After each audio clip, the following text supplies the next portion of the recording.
bárbaro. Contá un poco cómo organizar las dos jornadas primero. Después. Bueno, les cuento cómo vamos a organizar las jornadas de este módulo ambiental que propuso hacer Mario en el Seminario de Desarrollo Inmobiliario. Primero agradecerle a Mario y al Consejo del Espacio. En realidad uno es parte de esta casa. Venimos trabajando en la Comisión de Arquitectura desde el año 2007, los temas ambientales, a partir de iniciativa del entonces presidente de la Comisión, Emilio Riboira. Y bueno, hemos empezado a trabajar este tema de manera continua, paulatina y progresiva, para ir sumando acciones de divulgación y acciones de participación de la institución en todo lo que tiene que ver con el marco normativo. La idea de estos dos encuentros, ya no sé si les llegó la programación, pero era armar dos bloques, dos módulos. Un primer módulo más interno, entre comillas, pero por el volumen de gente estamos acá en el auditorio, que tenía que ver con aspectos conceptuales, una primera parte, y aspectos normativos, una segunda parte. Y el encuentro de mañana está focalizado directamente sobre los aspectos vinculados a la producción, con dos etapas.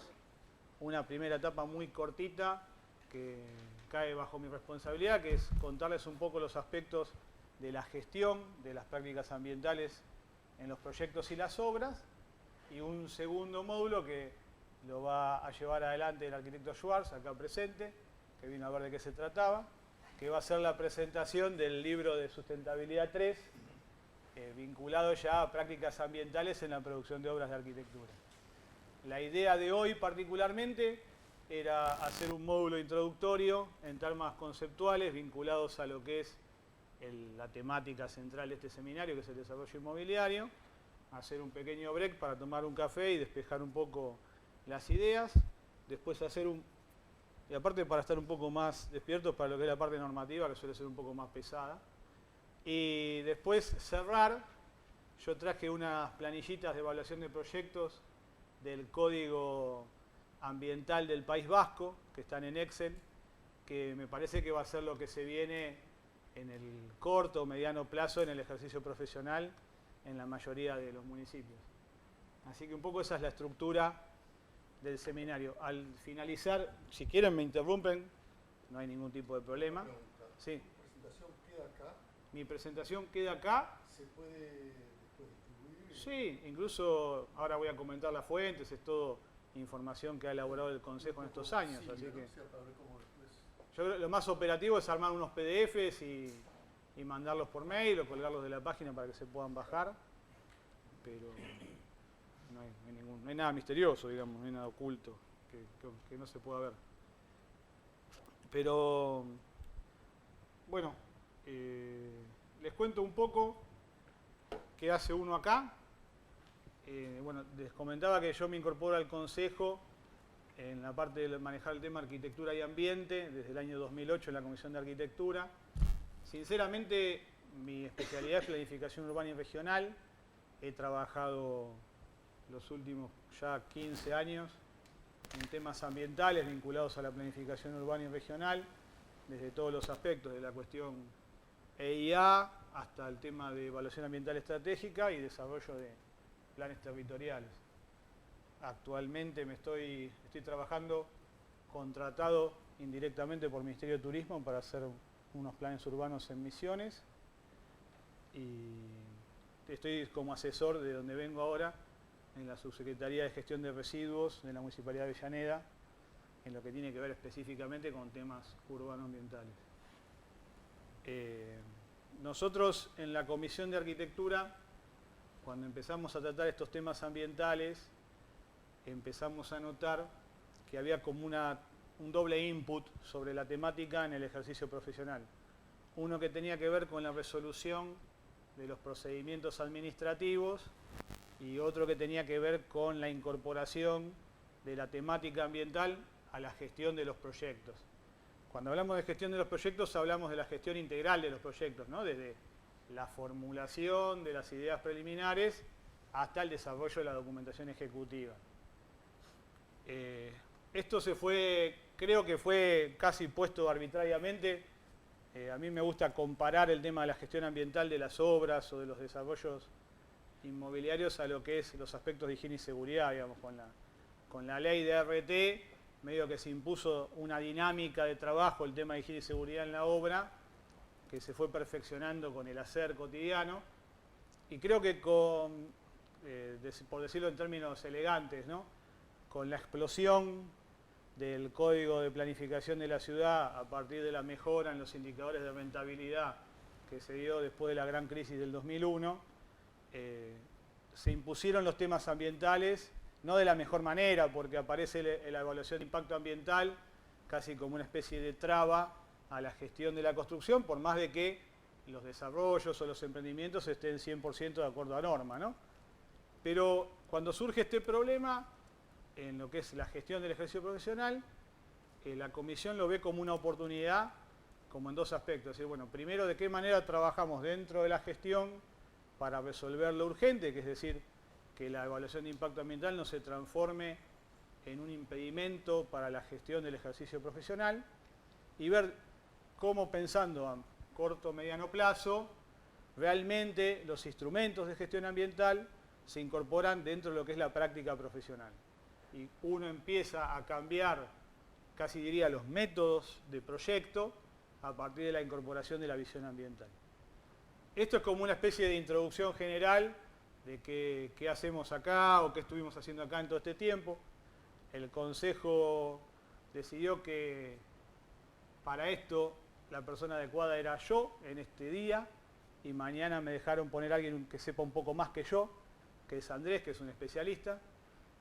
Así que bueno, espero que sea más o menos amena la charla y que les resulte interesante, y básicamente que no les resulte ni redundante ni plena de sentido común, aunque va a estar con muchas cosas vinculadas al sentido común, porque sinceramente cuando uno empieza a pasar por el tamiz las cuestiones vinculadas con la sustentabilidad y el ambiente, no dejan de tener en un trasfondo una aplicación concreta del sentido común y de empezar a entender las cosas de una manera casi sencilla o, entre comillas, primitiva, de lo que tiene que ver de la relación de una acción hecha por el hombre vinculada con su entorno. Y desde la primera búsqueda de una caverna para guarecerse de las condiciones climáticas hasta hoy hemos avanzado mucho como civilización, pero la resolución de esos agentes exteriores que nos buscan a mejorar nuestras condiciones de hábitat tienen que ver con eso, con no mojarnos, con no sentir frío, con ser eficientes en el consumo de los recursos, con lo cual va a haber mucho de sentido común en lo que es la charla. Bueno, arranquemos un poco con el tema de desarrollo sustentable. Antes de seguir, quiero ser honesto con la propiedad intelectual de la mayoría del material que van a ver. En estos 7, 8 años se ha construido conocimiento a partir del aporte de mucha gente dentro del Consejo.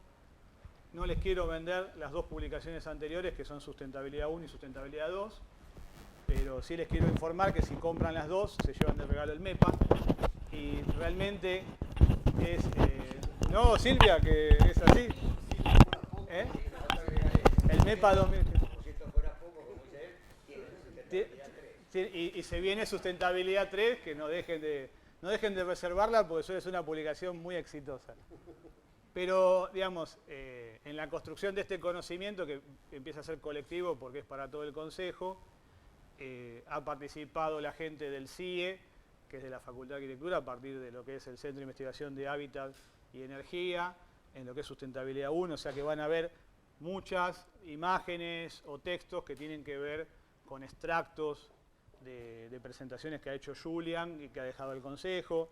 Ha participado Daniel Cossack en lo que tiene que ver con sustentabilidad urbana, y también, bueno, Andrés ha empezado a sumar su experiencia, así que alguna diapo también del trabajo de Andrés van a ver. No es solo producción de que uno ha desarrollado, sino que ha tratado de compendiar como para poder divulgar. El tema de desarrollo sustentable, ustedes lo deben tener más que claro, porque es una definición que anda dando vuelta por todos lados. Esta cuestión de pensar el desarrollo actual sin comprometer las posibilidades de desarrollo de las generaciones futuras. Yo en esto he leído diversidad de autores, y hay algunos autores que plantean la cuestión de desarrollo sustentable como un galimatías, como estas frases que tienen intrínsecas en su formulación una contradicción. Cuando uno dice azúcar salada, le cuesta decir azúcar salada o miel salada, digamos. Cuando uno habla de desarrollo inmobiliario sustentable, es complicado de entender, más que nada para el común de la sociedad, que a los arquitectos a veces nos ve como depredadores del suelo urbano, digamos, los grandes es la discusión no saldada de ciudad compacta o ciudad dispersa, si densifico o no densifico, cuáles son las cualidades que uno tiene que defender para la calidad de vida dentro de la ciudad. Con lo cual es importante pensarlo en estos términos para ver de qué manera nosotros podemos desarrollar nuestra labor sin comprometer la labor de las generaciones futuras en términos de posibilidad de trabajar de arquitectos, digamos, ¿no? O sea, no construir todos nosotros y los que vienen atrás no puedan construir, y que tampoco el hecho de verlo desde el otro punto de vista, que es el tema de la preservación ambiental, genere un parate de una industria que es inclusiva extensamente en términos de mano de obra. Yo, digamos, mi historia personal se nutre de una familia de 4 generaciones viviendo en la industria de la construcción. O sea, mi bisabuelo en Italia era aparejador de puentes y caminos, mi abuelo, mi nono, era frentista, mi papá era frentista hasta que lo agarró el movimiento moderno y lo transformó en albañil, y yo tuve la suerte de llegar a ser profesional. Digamos, y 4 generaciones viviendo en una misma industria, en términos de desarrollo, parece como sensato y, digamos, de base amplia. Con lo cual, esta cuestión del desarrollo inmobiliario sustentable es interesante para decir, bueno, de qué manera nosotros seguimos trabajando en la actividad y la actividad se sigue desarrollando en términos normales, sigue generando el empleo que necesita generar para una sociedad cada vez más tecnificada, y además permite quizás construir ciudades vinculadas a este concepto. La imagen que ven es de una de las ciudades en las cuales yo estoy trabajando ahora. Si la ciudad es sobrevaluarla quizás en términos de condición de urbanidad, pero es un pueblito, se llama El Soberbio, que es la puerta de entrada de lo que es el Parque Provincial Saltos de Moconá. Y esta es la inundación que se dio no este año, sino el año anterior, en el año 2014, que fue justo en pleno partido de Argentina del Mundial y dejó a medio casco urbano bajo el agua. Y tiene que ver, la muestro justamente en esta temática porque tiene que ver con esta previsión del desarrollo sustentable. Esta inundación no se dio por cuestiones naturales, sino que se dio por cuestiones naturales inducidas por la acción del hombre. O sea, la gran deforestación del lado brasilero elevó el nivel de escorrentía de las aguas, las grandes lluvias erosionaron la tierra. El río Uruguay jamás tendría este color que tiene en la imagen. Las represas brasileras aguas arriba liberaron el caudal que solo protegía a los pueblos en cota en suelo brasilero, y del lado argentino quedó todo inundado, digamos. Esto no es un efecto natural, esta es la primera inundación en los casi 70, 80 años de historia que tiene la localidad a este nivel. Con lo cual empieza, en términos de desarrollo sustentable, son efectos no deseados de una actividad realizada por el hombre, ¿no? Bueno, en esto, acá viene la justificación de por qué habíamos hablado en la presentación de este módulo de los 3 aspectos, ¿no? Digamos, pensarlo en términos ambientales con una concepción unívoca del término ambiental, que sería en términos ecológicos o naturales, la cuestión social y la cuestión económica. El término ambiental lo vamos a desarrollar a continuación, o ecológico, tiene que ver con todos los impactos de nuestra actividad en lo que refiere al medio natural. El término social lo charlamos un poquito ahora respecto a la producción de valor dentro de la economía y la generación de empleo que una actividad como esta permite desarrollar. Y en términos económicos en tratar de empezar a incluir en las ecuaciones de rentabilidad económico-financiera los términos o valores vinculados a la economía ambiental o la economía ecológica. Digamos, cada impacto sobre el ambiente tiene un costo o una valoración económica y que generalmente todas nuestras valoraciones económicas, especialmente en proyectos de escala urbana o regional, dejan de lado ese costo ambiental por el recurso consumido y que no se puede volver a consumir o por el impacto no corregido. Por eso, una rápida introducción a lo que tiene que ver con la visión sistémica del ambiente. Ustedes saben la teoría de los sistemas, trata de simplificar la lectura de los hechos de la realidad en sus diversos componentes como subsistemas de de una totalidad que es el sistema ambiente. Entonces, nosotros podemos entender el medio físico que nos rodea a partir de estos 4 subsistemas, incorporando lo que es la acción del hombre en lo que se denomina la tecnósfera. Cada acción que nosotros hagamos sobre ese sistema va a tener una reacción y va a generar un impacto. De ahí es que aparece la lógica de funcionamiento de los estudios de impacto ambiental. A su vez, me quedó la O de beneficio corrida. Beneficio. Pero eso tiene que ver con esta pantalla, porque en mi pantallita se veía bien. Pero bueno, ¿qué va a hacer? Esa es la manía del arquitecto. Cuando hablamos de sustentabilidad, se ha incorporado también la visión metabólica de los procesos en los cuales se generan las acciones. Es decir, cada proceso requiere un input de insumos y genera una serie de resultados que tienen visiones positivas o negativas. Esos resultados se llaman externalidades y como ven están positivas o negativas. Digamos, los procesos urbanos, los desarrollos de las ciudades, tienen situaciones positivas y negativas. Como positivas tenemos la posibilidad de que en un lugar como Buenos Aires nos podamos encontrar un día a las 6 de la tarde a hablar estos temas, porque está la sede del Consejo Profesional, porque está la salud y la educación del mayor nivel, tenemos la mayor complejidad en servicios financieros y comerciales, y como externalidades negativas tenemos todo lo que tiene que ver con los procesos productivos vinculados al funcionamiento de la ciudad, que son efluentes. Yo con mis alumnos en la facultad suelo ser un poco más llano, pero acá no me animo a decir que la caca, digamos, o los residuos. Lo borramos. Después, por favor, que no conste en acta, digamos. Pero digamos, todo el manejo de efluentes, todo el tema de consumo de agua potable, energía, residuos, emisiones de ruido, lumínicas, de gas. Incorporo lumínicas porque me ha pasado en mis últimas vacaciones una cuestión muy curiosa, que he visto que había gente protestando contra la iluminación pública porque impedían el derecho de ver las estrellas. Entonces, finalmente uno no está muy absorbido por su visión de citadino, pero el hecho de la iluminación pública por términos de seguridad es una emisión que impacta sobre el contexto. Y capaz que en otros lugares, que uno puede estar más tranquilo a la noche, tiene derecho a andar por la calle, mirar al cielo y no encandilarse con una lámpara y sino ver las estrellas, ¿no?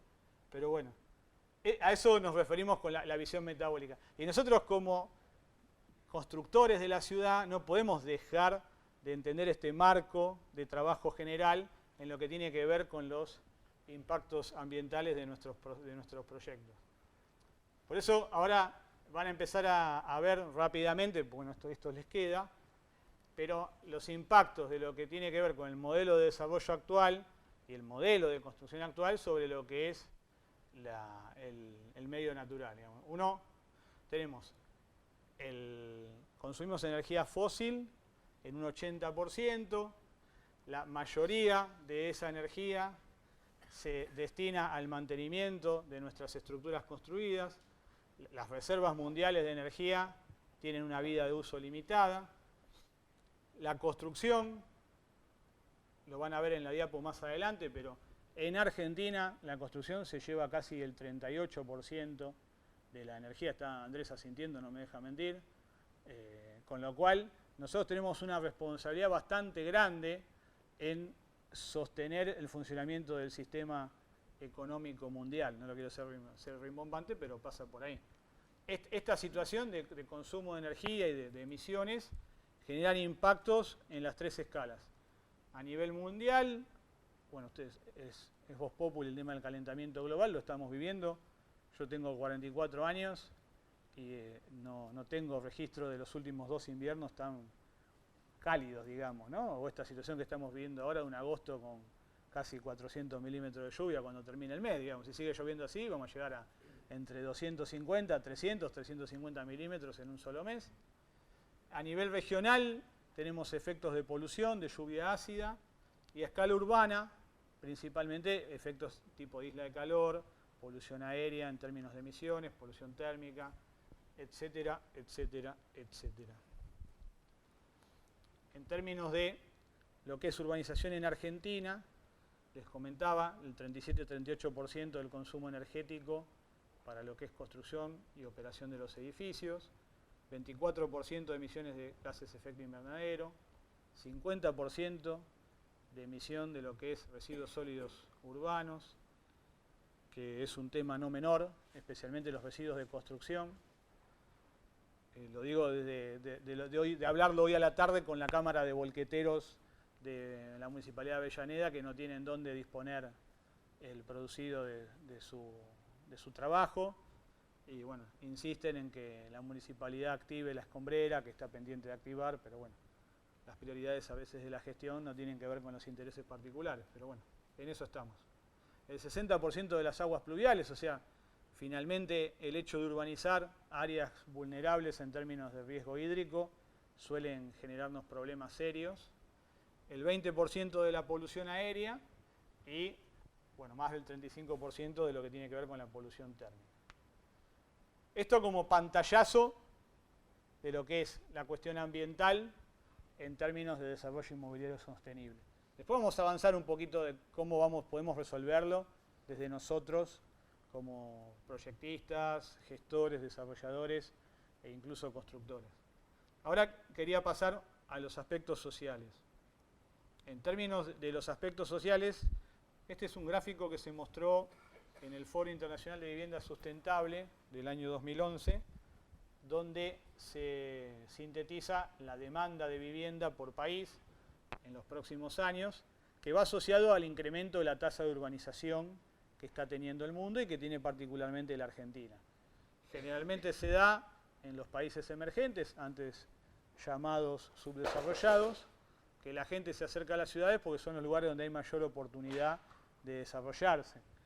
Y en nuestro país está creciendo notoriamente la tasa de urbanización por 2 factores. Uno, por las oportunidades que tiene la ciudad, otro, por la transformación tecnológica que se está dando en las actividades agropecuarias y la escasa presencia de minifundios en el desarrollo de estas actividades. Son pocas las regiones del país, uno puede ver el Alto Valle de Río Negro o las chacras que hay en Misiones, pero no hay mucho minifundio para que, siga quedándose la población radicada en actividades rurales.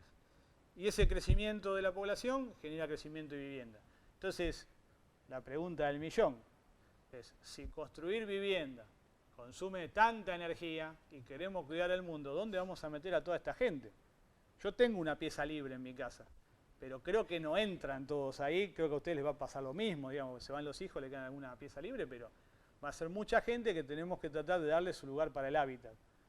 Entonces, acá empieza a ver de qué manera entran a jugar las demandas sociales, vinculadas también a la necesidad de generar trabajo, de que siga habiendo trabajo, porque eso genera consumo, el consumo genera producción, la producción genera actividad económica, y eso genera crecimiento y genera bienestar para todos, y la conservación de los intereses ambientales.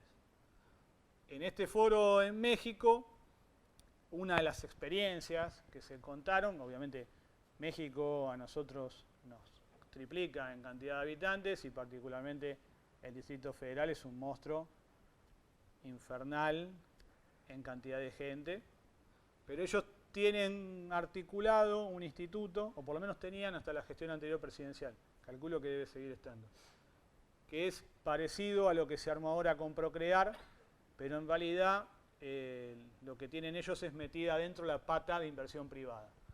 Se llama Infonavit. El Infonavit es un instituto nacional que articula la producción de vivienda social con otra cuestión bastante interesante que ahora Procrear está empezando a incorporar, que es llegar a los estratos medios de la sociedad, y donde ellos trabajan la presencia del privado también articulando los procesos de inversión. Entonces se da una situación bastante interesante porque ellos tienen oferta de vivienda para los sectores populares y tienen oferta de vivienda para los sectores medios o medio altos, porque en México la división de clases es bastante más marcada que en nuestra latitud. Y eso, ellos, en vez de subsidiar el consumo de la energía, lo que subsidian es la generación de mecanismos para consumir menos energía. Entonces, tienen como programas en los cuales el hábitat popular tiene 2 o 3 o 4 ítems o subítems de los rubros de construcción que están estimulados financieramente para que sean aplicados. Por ejemplo, la colocación de calefones solares, la colocación de mecanismos de reducción de consumo de agua potable, que allá es un bien bastante escaso, el manejo de la aislación térmica, especialmente lo que tiene que ver a la radiación solar, porque ellos tienen gran parte de su territorio expuesto a un sol bastante tórrido, y a su vez han empezado a trabajar en construir una tendencia favorable a esta discusión bizantina, que es ciudad dispersa, ciudad compacta. Entonces también están desarrollando, como en nuestro país Procrear, los desarrollos urbanísticos sustentables. Y ahí está entrando la pata privada. Entonces financian la construcción de desarrollos urbanísticos sustentables, donde les exigen que las cuestiones vinculadas a la infraestructura tengan una resolución optimizando estos recursos energéticos, ya sea acondicionamiento térmico, consumo de agua o manejo de efluentes y residuos. Le incorporan también la pata social, porque tienen un sistema de inclusión vinculado al acceso a las redes informáticas y algunas cuestiones también de manejo cooperativo de situaciones del mismo desarrollo. Y van construyendo una dinámica de desarrollo inmobiliario sustentable que incorpora la cuestión social. Uno ve los desarrollos hechos por Infonavit. Yo no quise cargar de imágenes la diapo, al que le interese entra en la página de Infonavit, tiene 2 millones de publicaciones. Pero es súper interesante cómo ellos hacen la evaluación económica del desvío del subsidio, desde subsidiar lo que es el consumo de la energía a subsidiar los componentes del hábitat vinculados a la reducción del consumo, y cómo eso tiene un efecto multiplicador en el aumento de pequeñas industrias o industrias verdes o empleos verdes, como ellos lo llaman, donde, por ejemplo, este foro, insisto en el tamaño del mercado y la proximidad con Estados Unidos, pero a mí me deslumbró ir a un foro donde había como si fuera nuestra Batimat, pero que había 18 proveedores de calefón solar, 25 proveedores de mecanismos de reducción de consumo de agua, 6 proveedores de tableros eléctricos con medición de energía y automatización por diferentes llavecitas del consumo eléctrico. Sí. Perdón, ¿juega en alguna medida el desarrollo estratégico del país en esto? Y claro, sí. ¿Lo tienen en cuenta? Lo tienen en cuenta y además ellos tienen el gran país del norte que también les da una mano para contener. No, quería saber si lo tenían en cuenta. Pregunta. Sí. Cuando vos decís que me parece un tema interesantísimo y a cerrar. El tema, en vez de subsidiar el consumo, subsidio aquellos instrumentos que me baja el consumo. Exacto. O sea, subsidiaría aquellos que tienen terrazas verdes, por ejemplo. Por ejemplo. O más que el subsidio de la terraza verde, sí. O sea, el subsidio no es aplicado a la tasa de mantenimiento. El subsidio es mucho más inteligente, es aplicado al elemento de construcción. Por ejemplo, Terraza verde, un elemento. Un elemento, o calefón solar. Por ejemplo, yo tomo una hipoteca para un Procrear, ¿no? Me dan un Procrear de 300.000 pesos para ampliar mi casa, a tasa subsidiada. Si yo voy con el proyecto, y en el proyecto incluyo, por ejemplo, una terraza verde, un mecanismo de reducción de consumo de agua potable, un calefón solar, una mejora en la calidad de la envolvente edilicia, automáticamente esa hipoteca se amplía en monto y reduce la tasa. Pero no en cualquier lugar, en un lugar de desarrollo. No en cualquier lugar. En cualquier lugar, ¿eh? En cualquier lugar de Infonavit, en cualquier lugar. Cualquier lugar. No es un tema de lugar o no lugar. Igual, en términos de lo que usted plantea de desarrollo estratégico del país, es sensato, es decir, los desarrollos urbanísticos. Si yo lo voy a hacer acá en Barrio Norte, eso, No, en cualquier lado, no importa. yo supongo que me lo van a restringir.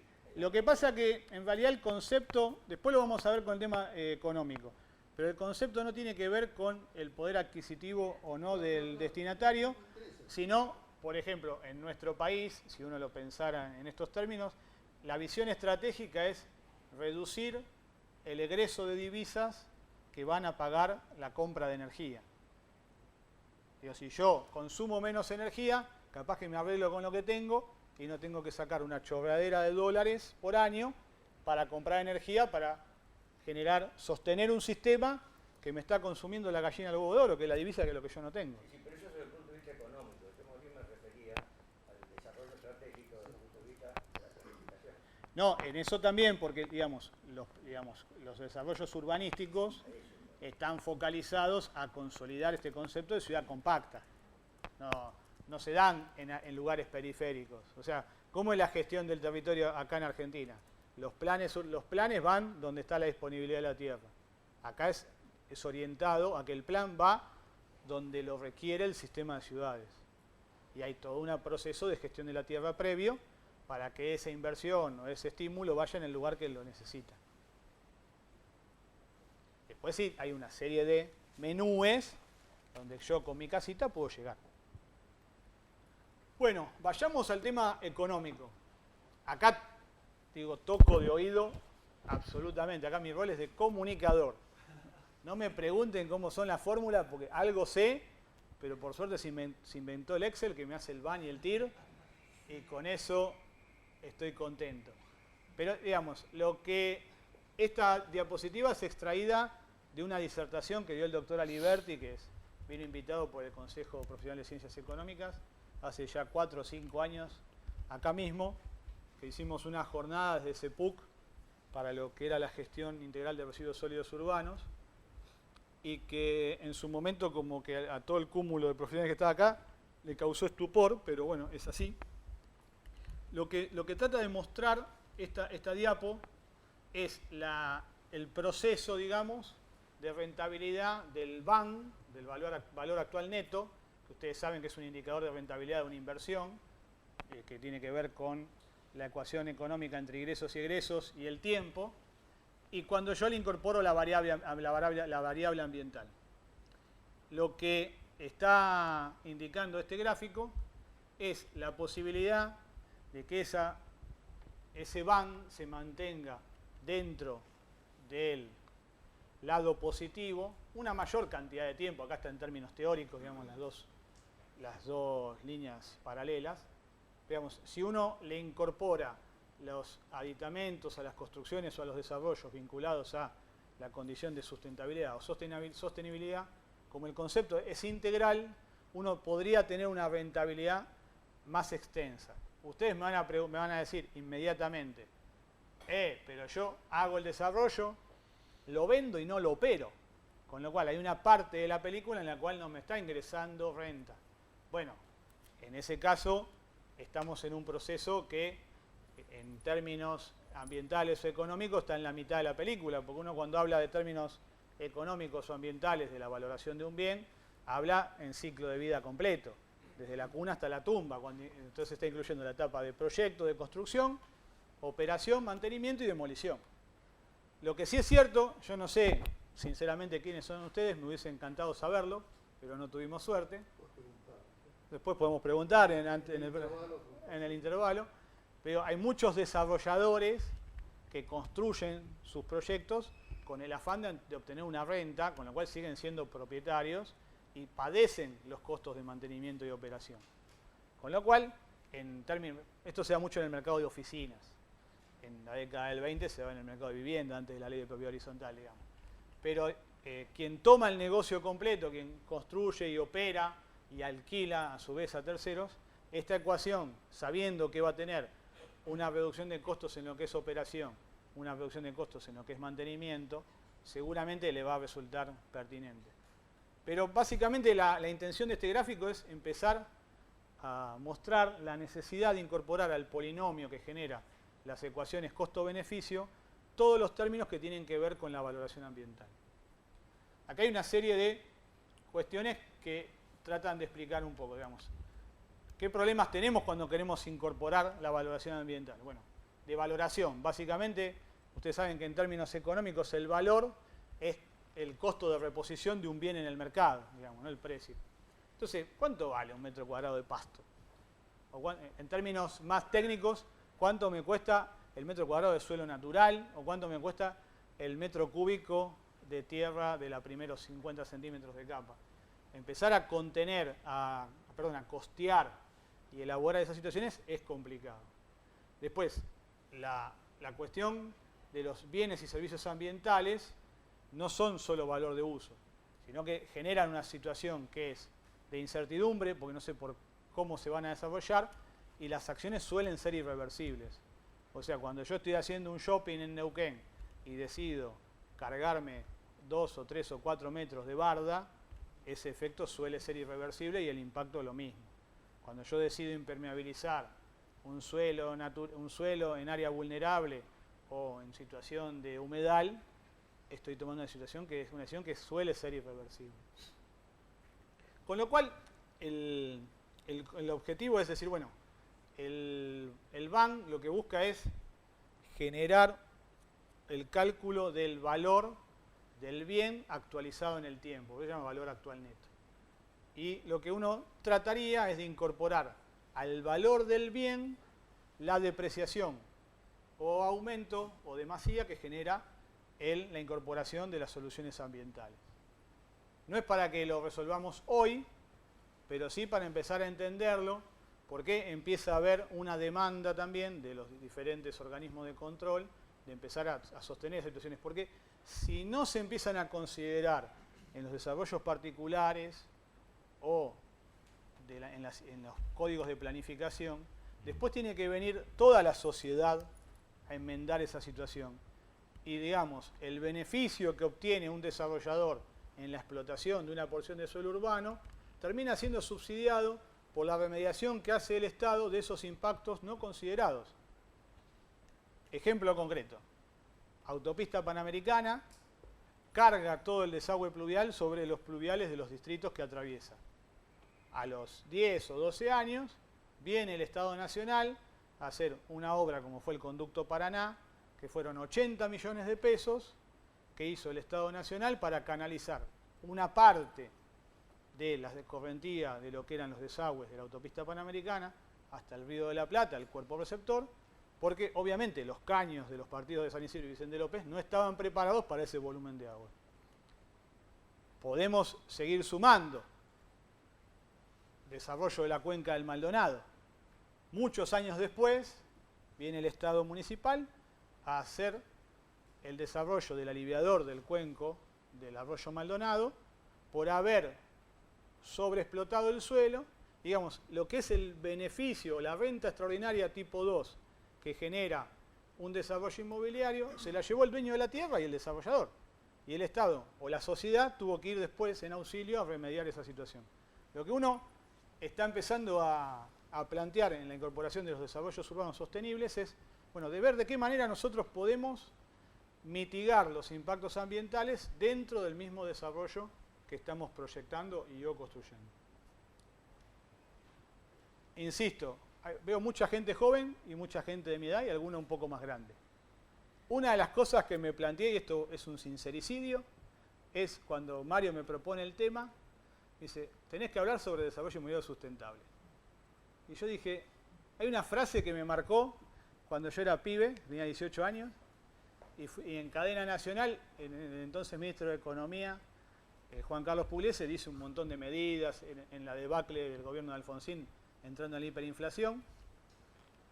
Yo escuché todo eso, dije, si esto sale, zafamos. Yo con 18 años, no con 44, ¿no? Estaba bastante menos llagado que ahora. Al otro día los mercados a la lona, el azúcar se fue 6 veces más caro. Y el ministro al final del día dice, yo le hablé al corazón a los mercados y me contestaron con el bolsillo. Yo no quiero que me pase lo mismo, digamos, no quiero que hablarles al corazón y que cuando tengan que hacer un desarrollo me contesten con el bolsillo. Pero sí creo que en realidad en este contexto, casi diría mundial o local, todos estamos un poco más permeables a considerar las situaciones que tienen que ver con los costos ambientales, porque me retrotraigo a la visión anterior. Digo, si yo no lo resuelvo ahora, probablemente mi hija, que tiene 4 años, ya no pueda ser 5ª generación de constructores. Ojalá que no lo sea por el bien de su salud, digamos, ¿no? Pero digo, eso creo que a todos nos tiene bastante como más abiertos a estas cuestiones. Bueno, ¿cómo podemos resolverlo? Bueno, justamente este gráfico es de Gustavo Restrepo, que es del Foro de Vivienda Sustentable del año siguiente, donde empezamos a trabajar en lo que es los desarrollos de urbanismo sostenible, teniendo una visión holística del urbanismo, una visión sistémica, donde empezamos a plantear, acá este gráfico es bastante interesante, por eso se los traje, aparece el urbanismo o el desarrollo inmobiliario. Digamos, el desarrollo inmobiliario es el motor del crecimiento de las ciudades. Uno no se puede hacer el sonso en estas cuestiones. Entonces, vincular el urbanismo al desarrollo inmobiliario es una de las patas que uno no puede descuidar, por más que uno mire el mundo con el ojo derecho o lo mire con el ojo izquierdo. Sinceramente, la ciudad crece por la construcción del hábitat principalmente, por los desarrollos inmobiliarios, por la iniciativa privada orientada por el interés general que promueve el Estado. Entonces, pensar en un urbanismo sostenible es pensar en un desarrollo inmobiliario sostenible, donde se maneje la articulación de los 3 aspectos: la cuestión económica, la cuestión social y la cuestión ambiental.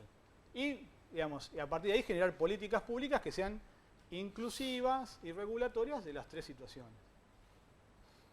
Obviamente, cuando yo pienso en urbanismo sostenible, esta diapo se la pedí prestada de Green Building Council. Andrés, por favor, no me denuncies. Puse la fuente.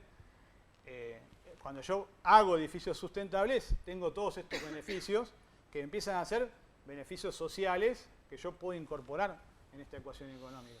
Una reducción del consumo de energía, una reducción de emisiones de gases de efecto invernadero, de GEI, consumo de agua y la reducción de desechos.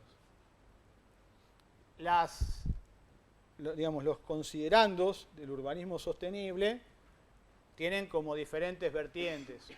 Ustedes, la mayoría de ustedes son colegas, son todos arquitectos. ¿Hay quienes no arquitectos? ¿Cuál es tu profesión o qué sos estudiante? No la dejé, nunca la terminé. Ah, pero estás, o sea, no sos graduada, pero tenés... Pero no soy, no puedo mentir. Está bien. ¿Vos?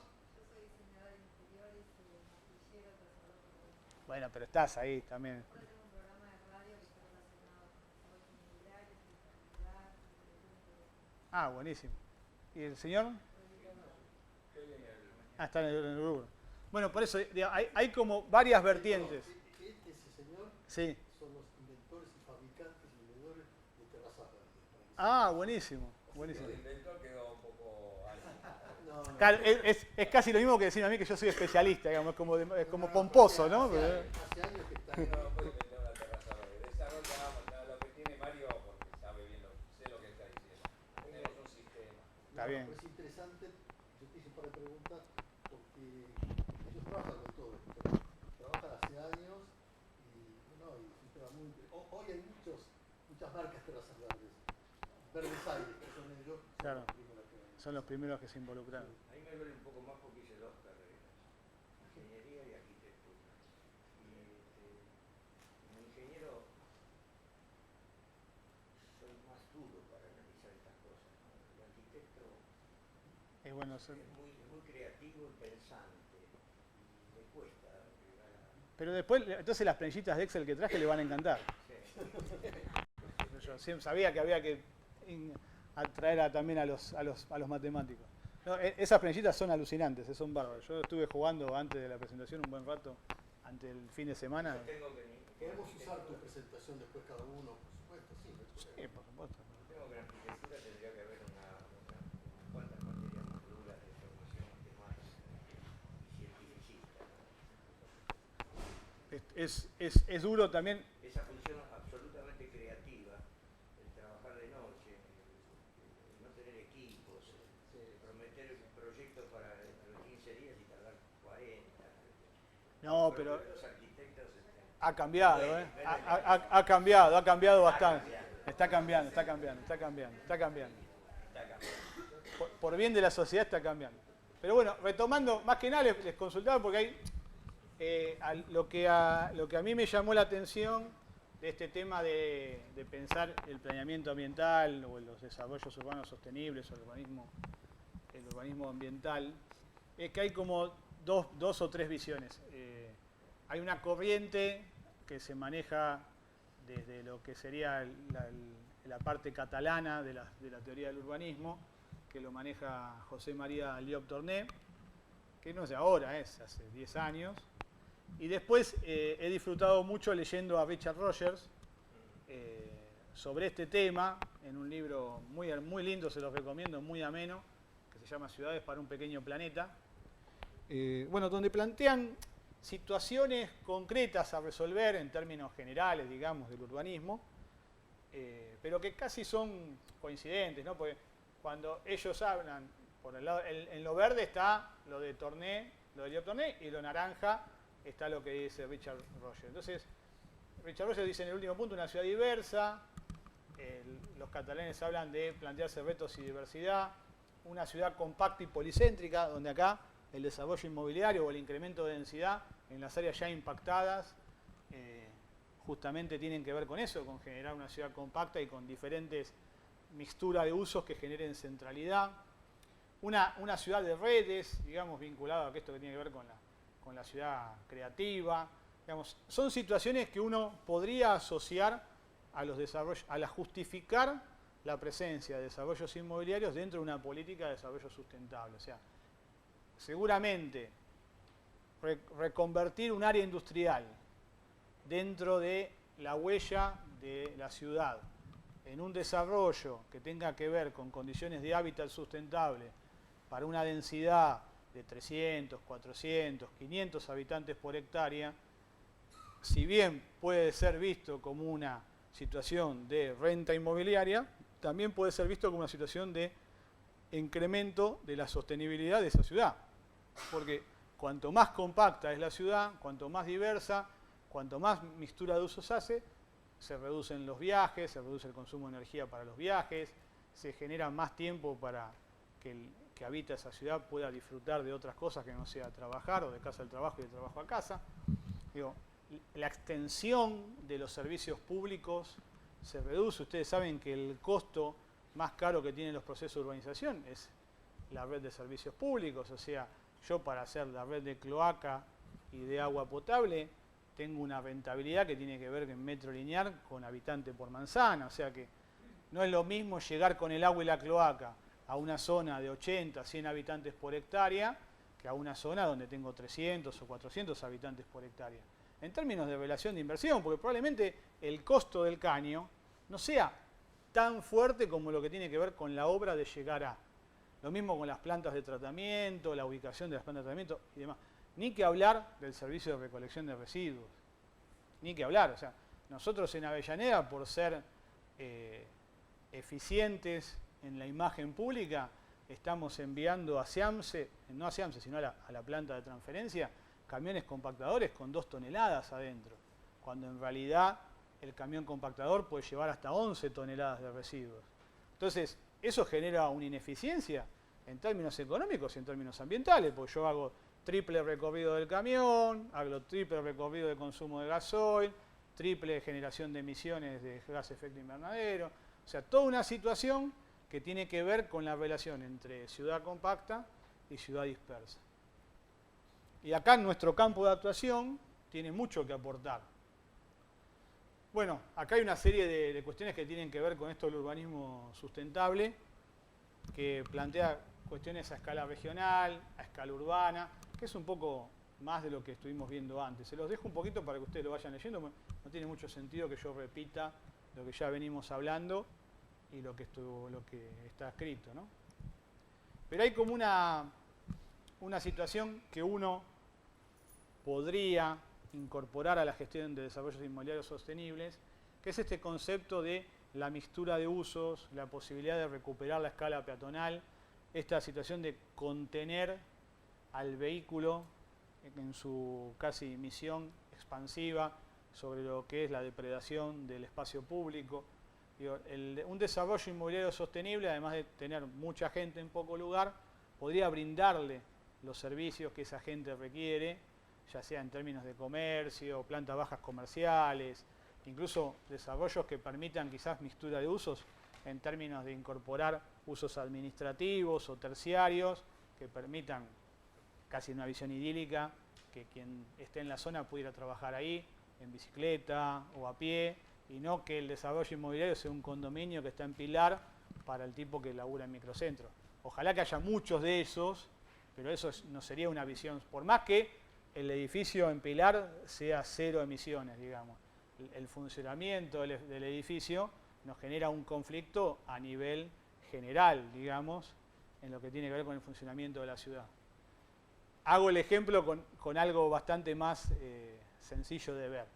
Cuando uno se compra el Toyota híbrido, dice, wow, tengo el auto ecológico, pero la batería de litio que tiene ese Toyota genera un consumo de energía en la fabricación, en el consumo, la extracción del litio y después la disposición final, que es 4 o 5 veces mayor que comprarme un Citroën 13B y andarlo cuando lo necesito, digamos, ¿no? Es esas cosas que tienen que ver con lo que se llama el greenwashing, también hay que tenerlas presentes en estas situaciones. Bueno, a escala de las intervenciones, acá empieza ya a meterse en la generación de arquitectura, ¿no? O del proyecto en general, reconocer el contexto, reconocer técnicas locales, reconocer con la forma que uno propone en el desarrollo inmobiliario las demandas de las solicitaciones ambientales, reconocer la situación interior-exterior, empezar a trabajar casi en un diseño más relacionado con el contexto en términos bioambientales.